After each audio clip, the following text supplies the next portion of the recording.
The first time I noticed something was off with Melissa, it was nothing more than a passing shadow in her voice. A hesitation. A pause between her words when she said she'd be late coming home from work.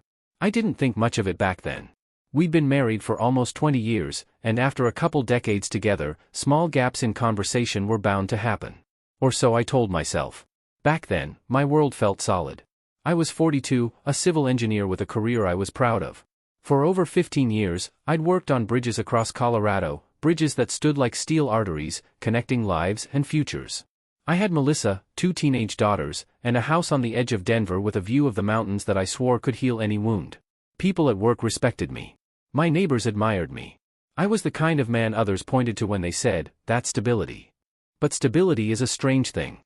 You don't know how fragile it is until it's ripped out from under you. The first sign was Melissa's phone. She'd never been secretive with it before. We used to share playlists, laugh at memes together, even scroll through the kids' photos side by side on her screen. But suddenly, her phone was always face down. She'd slip it into her pocket when I walked into a room, or tilt it away at the dinner table. Then came the late-night calls. She said they were work-related, her firm had a new consultant, and projects were heating up. She'd pace the hallway, whispering, her voice clipped in a way I didn't recognize. When I asked about it, she'd brush me off with a tired smile. "Don't worry, Daniel. You've got enough on your plate." I wanted to believe her. God help me, I wanted to. A few weeks later, our bank account began bleeding. Not all at once, not enough to trigger alarms, but in small, careful withdrawals. 200 here, 500 there. Melissa said she was helping her sister with bills. I didn't press. She'd always been generous, and I figured it wasn't worth a fight. But the girls, Emma and Claire, started pulling away. Emma, at 16, became sharper, her words edged with resentment. Claire, only 14, barely looked at me anymore. They seemed to know something I didn't, and the worst part was that Melissa didn't try to bridge the gap. If anything, she encouraged it. Then came the morning that changed everything. It was 6:30 a.m., and I was pouring coffee when there was a hard knock at the door. Not the neighborly kind. Not the delivery man. It was the kind of knock that demands authority. I opened the door to find 2 officers standing on the porch, their faces carved in stone. Behind them was a man in a gray suit, the kind you don't buy off the rack. "Daniel Hartman?" the suited man asked. "Yes," I said, setting my mug down on the counter, though my hand shook. "You're under arrest for falsifying safety reports, fraud, and accepting bribes," he said. The words felt like a foreign language. Fraud? Bribes? I laughed, a short, desperate sound, thinking there had to be a mistake. But the cold steel of handcuffs snapped around my wrists before I could protest. Melissa appeared in the hallway, her hair wrapped in a silk scarf, her eyes wide. For half a second, I thought she looked shocked. Then I realized it wasn't shock. It was something else. Something colder. "Melissa," I gasped as they read me my rights. Tell them this isn't true." She didn't speak. She just stared, lips pressed tight, and I felt the world I'd built crack like glass beneath my feet. The police paraded me out in front of my daughters. Emma's face twisted in disgust, Claire's eyes filled with tears she refused to let fall. Cameras flashed at the edge of the lawn, reporters shouting questions I couldn't process. At the station, they shoved stacks of papers in front of me. Emails with my signature, contracts bearing my name, bank statements showing large deposits I'd never seen. The evidence was airtight. It was also completely fabricated. I tried to explain, but every word sounded like a plea from a guilty man.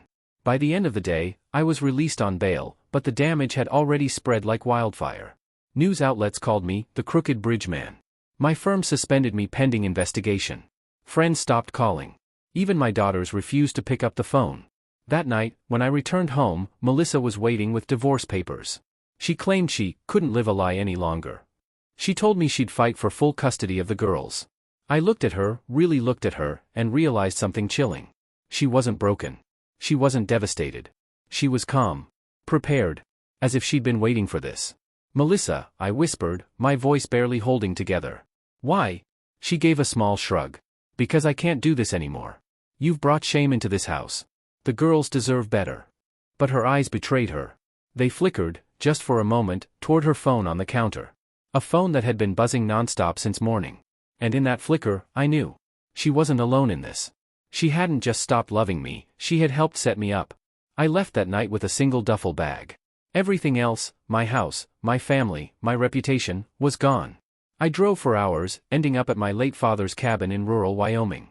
The place smelled of cedar and dust, the roof sagged from years of neglect, but it was the only place left that hadn't been poisoned by betrayal. I sat on the edge of the creaking bed, staring at the shadows on the wall, and let the weight of it all crush me. My wife. My daughters. My career. Destroyed in a single, orchestrated strike. But as the night stretched on, one thought kept gnawing at me: how? Who had the power to create such perfect evidence? Who had whispered in Melissa's ear until she turned against me? I didn't have the answer then. But I knew one thing for certain: whoever had done this hadn't just ruined my life. They had declared war. And I wasn't going to lose quietly. The cabin creaked like an old man's bones. Every gust of Wyoming wind rattled the shutters, every groan of the wooden beams reminded me of how long the place had been left behind. My father had passed 10 years ago, and I hadn't stepped foot in his retreat since the funeral. It wasn't much. A single room with a small kitchen, a fireplace blackened from decades of use, and a bedroom in the back that smelled faintly of tobacco and pine. My father had loved this place. To me, as a boy, it had always felt remote, even a little lonely. Now it was exile. For the first few days, I did nothing but sit and stare at the fire. I replayed every moment of the collapse: Melissa's cold eyes, my daughter's disappointment, the flash of cameras, the sound of handcuffs locking around my wrists. I thought about the bridges I'd built, the years of calculations, late nights, site visits, all of it erased by a few sheets of forged paper. I drank too much coffee, slept too little, and avoided the mirror. Every time I did catch my reflection, I barely recognized the man looking back. My hair hung in greasy clumps, my eyes were ringed with red, and my skin had the pale tone of someone hollowed out from the inside. I thought about ending it once. Just a passing thought when I stood on the porch and saw the jagged cliffs in the distance. One slip, and all the shame would be over. But then I thought of Emma and Claire. As much as they hated me now, they were still my daughters. I couldn't leave them with nothing but a broken name. It was on the fourth day, while sweeping dust from the warped floorboards, that my boot caught on a loose plank. It shifted beneath me, the sound sharp in the silence. I bent down, pried at it with the end of the broom, and the board popped free. Beneath it was a narrow space. At first, I thought it was just an air pocket from settling wood, but then my eyes caught the edge of metal. A box. I dragged it out, coughing from the dust cloud it released. It was an old army green lockbox, the kind soldiers used for ammo. My father had been a stern man, private about his past. I knew he'd served, but he never spoke about what he'd done. The box wasn't locked. My fingers trembled as I pried it open. Inside were stacks of journals, wrapped in worn leather, their pages yellowed with time. Beneath them lay a thick envelope bulging with cash, old bills, bound tight with rubber bands. I counted with disbelief. Almost $600,000. But the money wasn't what made my hands shake. It was the journals. I opened the first one and saw my father's handwriting, neat and deliberate.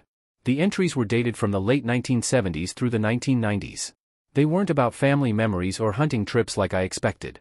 They were detailed notes, construction sites, company names, names of men I'd never heard of, and strange codes written in the margins.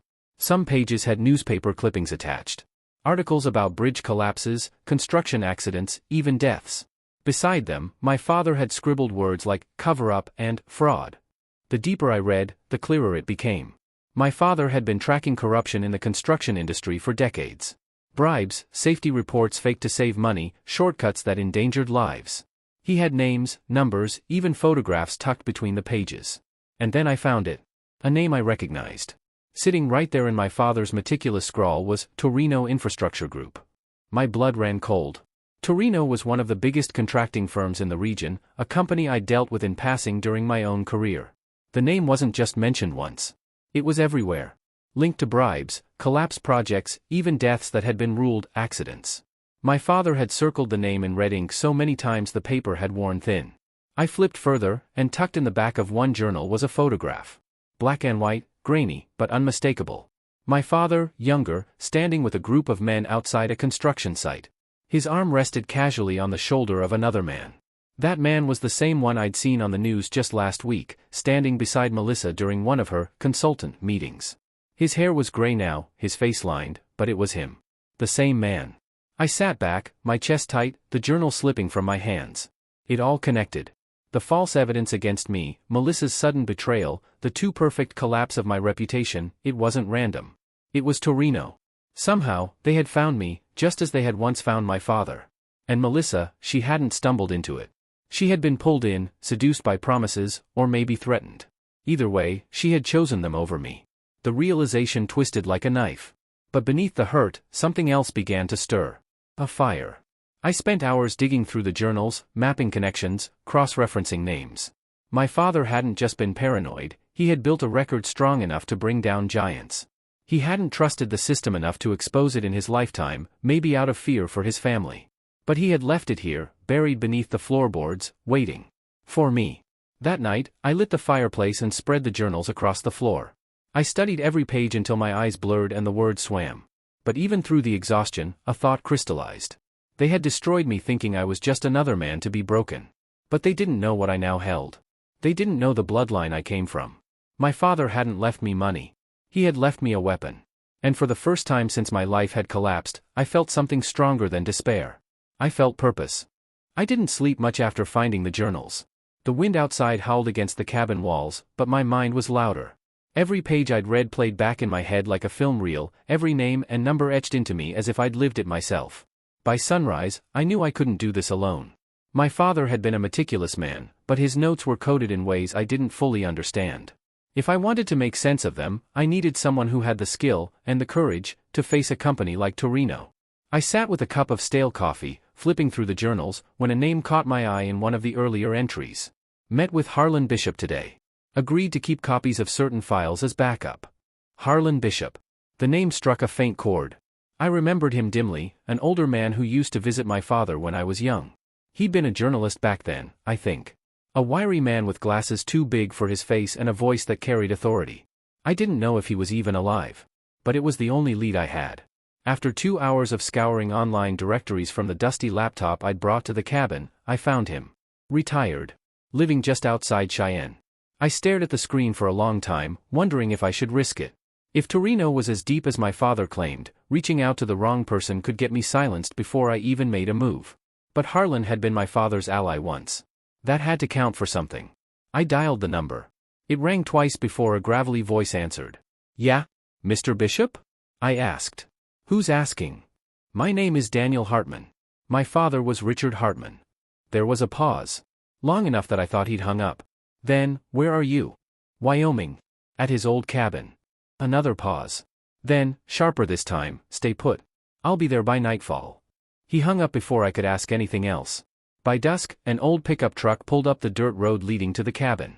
The man who stepped out was older now, his hair white, his glasses thicker, but his frame still wiry. He carried himself with the same energy I remembered from when I was a boy. "Jesus Christ," he muttered as he saw me. "You're the spitting image of your father." We shook hands, his grip surprisingly firm. Inside, I spread the journals across the table. He adjusted his glasses and began flipping through them, his eyes narrowing as he read. "I'll be damned," he said after several minutes. He kept it all. "You knew about this?" I asked. "I knew some. Your father gave me copies of documents, contracts, letters, enough to write half a dozen exposés. But every time I was ready to publish, threats came. Advertisers pulled out. My editor got cold feet. And then, he trailed off, his jaw tight. And then he quit. I finished for him." He looked at me with something like shame. "Yeah. I quit. Your father told me it wasn't safe for his family if I kept pushing. I figured it was his call. But clearly, he didn't stop." I leaned forward. "They've come after me now. They framed me for fraud. My wife, Melissa, she's with them. She helped do it." His eyes sharpened. "Then they haven't changed. Same playbook, different decade." For hours, we pored over the journals together.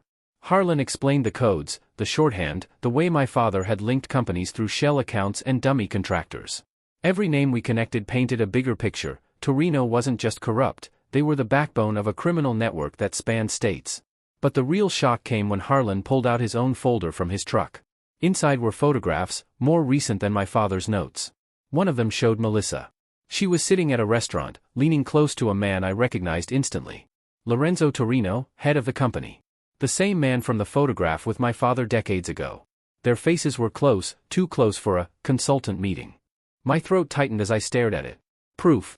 Proof that Melissa hadn't just betrayed me, she had sold herself to the very man who had ruined my father's life. "Looks like she's been involved longer than you thought," Harlan said carefully. I slammed my fist against the table, the journals rattling. "She destroyed me for him.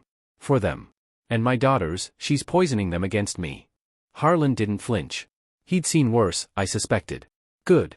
Let the anger burn, but don't lose control. We're not just going to clear your name. We're going to gut them. Piece by piece." The way he said it, calm and steady, lit something inside me.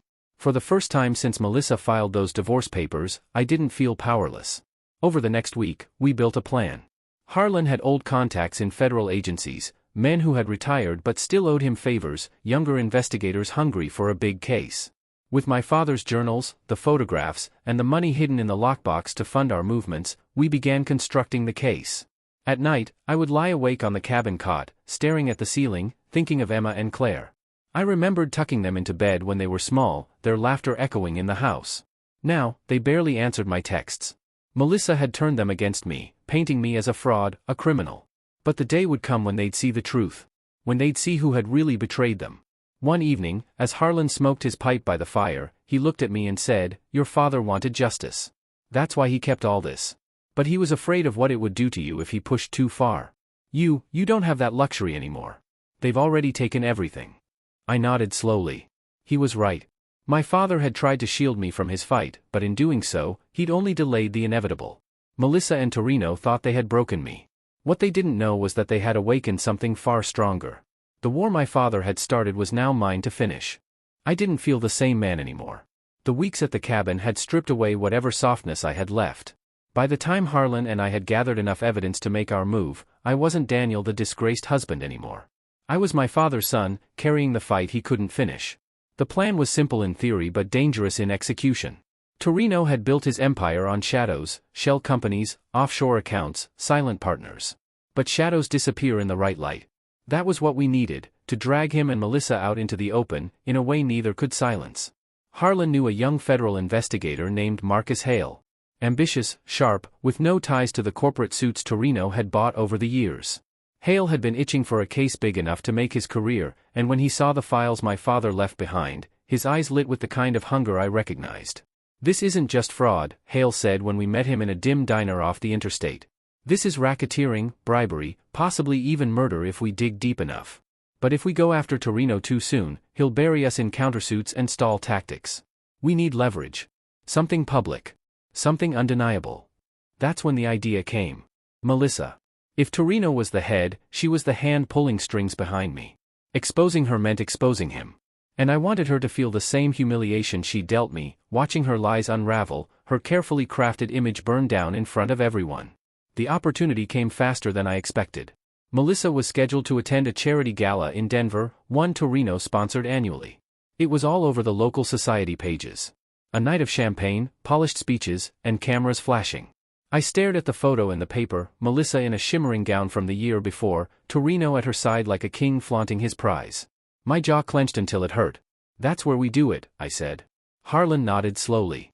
"If we can get Torino's own people to confirm his ties to the fraud, and leak it during the gala, the press will be swarming before they can spin it." Hale smirked. "You're thinking public execution. I like it." The night of the gala, I stayed in the shadows outside the Grand Hotel. I wasn't ready to face Melissa yet. My time would come, but not like this. Harlan and Hale were inside, wired with enough evidence to hand to any reporter who asked the right question. Through the glass doors, I saw her. Melissa looked radiant, draped in a silver dress that caught the chandelier light. She laughed that laugh I used to love, now poison in my ears. Torino had his hand at the small of her back, his smile smug, his presence commanding. They looked untouchable. For now. The plan unfolded with surgical precision. Harlan struck up a conversation with a journalist he trusted, quietly passing him a flash drive loaded with files, contracts with Torino's signature, payment trails, offshore accounts tied to Melissa's name. At the same time, Hale signaled a federal contact who had already primed a small team to raid the company offices at dawn. But the real blow came when the journalist, bold as ever, raised his voice during the mingling. "Mr. Torino," he called out, loud enough for the room to hush, "can you comment on these documents tying your company to fraudulent contracts and political kickbacks?" The ballroom froze. Cameras swiveled. Every head turned toward Torino and Melissa. I saw it, the flicker of panic in Melissa's eyes before she masked it with a laugh. Torino's jaw tightened, his smile brittle. "Baseless accusations," he said smoothly. "I won't dignify them with a response." But it was too late. Reporters swarmed, flashing lights igniting the room like a storm. Microphones shoved forward, voices overlapping. Melissa tugged at his arm, whispering frantically, but the damage was done. The files were already being uploaded online, blasted across social media in real time. Within minutes, chaos erupted. Guests whispered, some slipped away, others snapped photos as if they were witnessing history. And me? I stood outside, watching through the glass, my heart pounding with a satisfaction I hadn't felt in years. By dawn, Torino's empire was crumbling. Federal agents raided his headquarters, seizing documents and hard drives. News anchors broadcast Melissa's face alongside words like fraud and corruption. Overnight, the woman who had painted me as a criminal was now being painted as one herself. I thought that would be enough. I thought watching her world collapse would quench the fire inside me. But then the call came. Daniel, Hale's voice crackled through the line, we've arrested Torino. He'll be tied up in federal court for years. But Melissa, she's cut a deal. She's trying to pin most of it on him to save herself. My grip tightened on the phone. So she walks? Not entirely. She'll lose everything. Money, reputation, custody leverage. But prison? Maybe not. For a long moment, I said nothing. Then, let her burn herself trying. I don't need bars around her to know she's destroyed. A week later, I finally saw my daughters again. Emma and Claire stood stiffly in the lawyer's office, their eyes wary, the weight of Melissa's lies still heavy on them. I know you've heard things, I said softly, my voice steady but thick with years of unshed pain. But the truth is out now. I never betrayed you. I never betrayed us. It was her. She made me the villain because she couldn't face her own choices. For the first time in years, I saw doubt flicker in their eyes. Claire shifted, her voice barely a whisper. Mom said, you'd say that. I don't want you to believe me because I said it, I replied. I want you to believe me because you see it for yourself. Look at the news. Look at who she's standing beside. Then tell me if I was the liar. Silence stretched between us. Emma's lip trembled. And then, just faintly, she nodded. That was enough. For now. The cabin feels different these days. Quieter, calmer. My father's journals sit neatly in a locked drawer, their work done. The fire crackles in the hearth as I write this, Harlan's voice echoing in my memory, don't just clear your name. Gut them. We did more than gut them. We left them bleeding in the open, stripped of the power they wielded so arrogantly. Melissa will spend the rest of her life as a cautionary tale. Torino will rot in a courtroom until he dies. And me? I walk forward carrying scars, yes. But also clarity. Revenge wasn't loud. It didn't need fists or screams. It was silent, methodical, patient. It was letting them dig their own graves and making sure the world watched them fall in. And for the first time in a long time, I could breathe again. And if you want to hear more stories about ordinary people facing extraordinary circumstances, subscribe to this channel and hit that notification bell. Thanks for listening. And remember that sometimes the people who love us most are the ones fighting battles we never